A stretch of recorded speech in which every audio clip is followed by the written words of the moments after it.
We still haven't had a weather system strong enough to really clean out that pocket of cold air that we have on the valley floors, especially Missoula, down into Hamilton and Frenchtown areas. And so the pollution is just continuing to build up.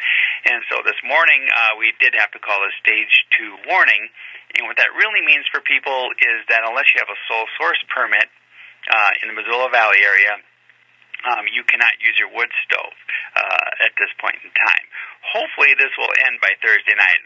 Looks like there'll be some good weather systems coming in Thursday night, and there is some chance that it may even break through this inversion and cold pocket of air we have even sooner, but by Thursday night definitely it looks like. Let's talk about the health advisories for this air. I know we kind of think we know what it means, but describe, if you would, what does it mean for unhealthy for sensitive groups? That's where we recommend that people, especially young people, anybody with any kind of respiratory disease or coronary disease, that they just limit their exertions. It doesn't mean stop doing anything.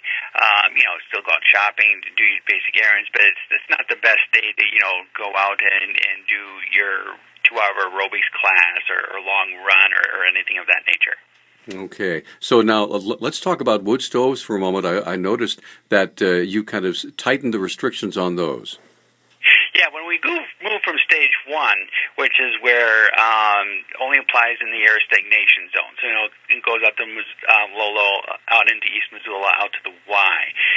In that area, we just say, unless you have a stage 1 air alert permit or a sole source permit, that you can have no visible emissions. What happened this morning when we went up to a stage 2 warning is that area expanded quite a bit. I mean, it goes on and includes Frenchtown.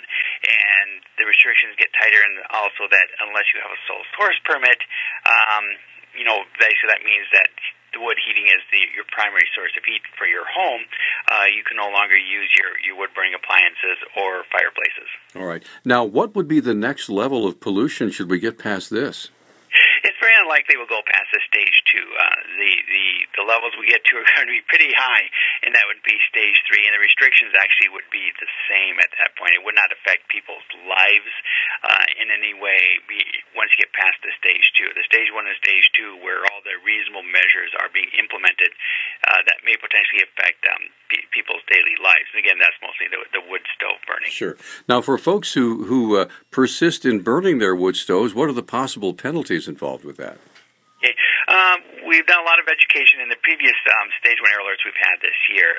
At this point in time, the potential is a $50 fine for a first offense, and then the maximum maximum penalty you can get is $500 per day for using a wood stove when they're being closed down or the use is being restricted.